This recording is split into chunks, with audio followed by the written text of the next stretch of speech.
This is One on One.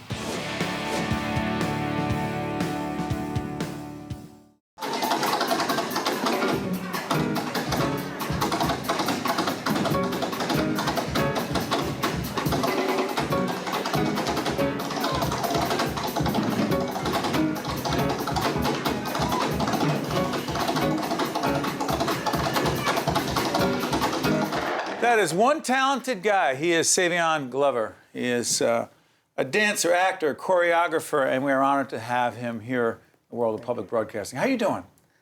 I'm doing well, thank you. Great. You are. And you? I'm doing great. Good. We are born and raised in Brick City, both of us, Newark, New Jersey.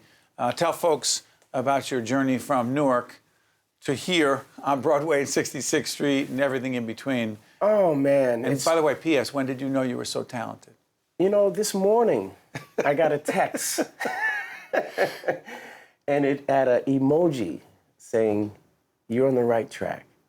But no, I'm just so thankful for just being alive and being able to share my gift and talent with the world. People have the opportunity to see me develop in front of their eyes. Everything that I am is through my dance. Wherever I am in life, in the moment, whatever music I'm listening to, wherever I am, as far as my age, it just comes out in my dance. So I'm just happy, man. Just thankful and happy and honored. Some of the, speaking of the honors that you have had, you've had the honor of learning from, dancing with, being around some of the most extraordinary performers. Sammy Davis Jr., Gregory Hines, and so many others. Talk to our public television audience about what it was like being around some of these extraordinary people at such a young age. You know, I grew up with just my mom, my two brothers and my mom, single parent. My father was not around. When these men came into my life, Gregory Hines and Jimmy Slide and Lon Chaney and all these great entertainers, they not only filled the void, but they showed me so much love, not only myself, but to my family. And they again, talking about filling the void, they just came in at the perfect time.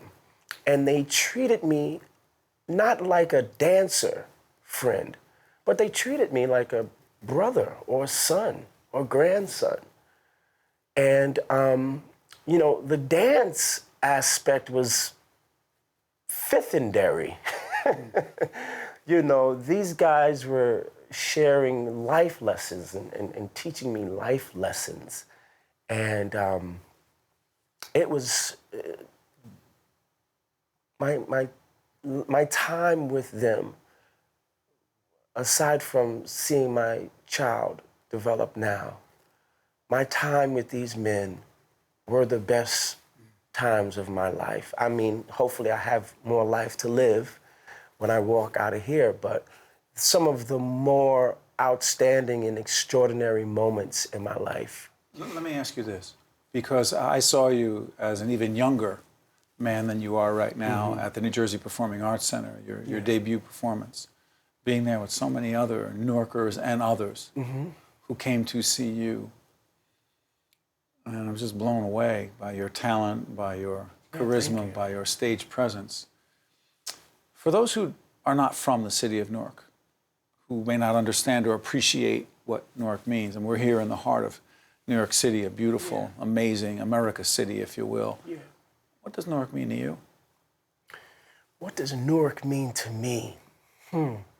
Newark is a way of life, man. Like, I was just speaking to one of our more prominent hip-hop contributors from the group Lords of Underground last night, actually, and he said, we don't have to be here, meaning from Newark, or remaining or staying in Newark.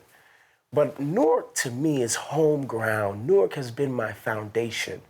I've traveled the world, but I think I am what I am, and I say that proudly because of Newark. How so? Because I go home, and I'm reminded when I go to my business, when I go to my school, when I wake up, when I visit friends that I have in Newark, I'm just reminded that all of the stages and lights and all of these things around the world can basically break down, and it can all be over. Newark makes me sort of like forget about these things, and they just remind me constantly that I'm a human being. I'm a regular cat. I circulate the city, and I have friends there, whether they're friends who've been selling Whatever. yeah incense and things of this nature, or people who work in the post offices. My family's from Newark. My mother's from Newark. My grandmother's from Newark. We've been in Newark all of our lives. Generations. You also have a school in Newark. You have a dance school in Newark. Yeah. Why did you decide to do that? Well, for the same reason. Well, the story behind the school is it was the first Newark Community School of the Arts. And I went there at the ripe, tender age of 4, I believe. Yeah. I took Suzuki classes, and I took drum classes and theory lessons. And one day, a friend of mine called me and said, "Hey, the building is for sale." And I went there. Newark Community School now had moved. Newark Community School of the Arts. Had moved to Lincoln Park, around the corner to Lincoln Park. And again, the first building had been abandoned for years. And I went there, and I had the opportunity to own it, to purchase it. And I did it without hesitation.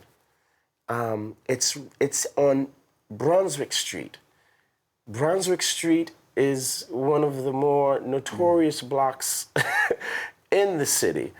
But I have students who come from all over the world to study there.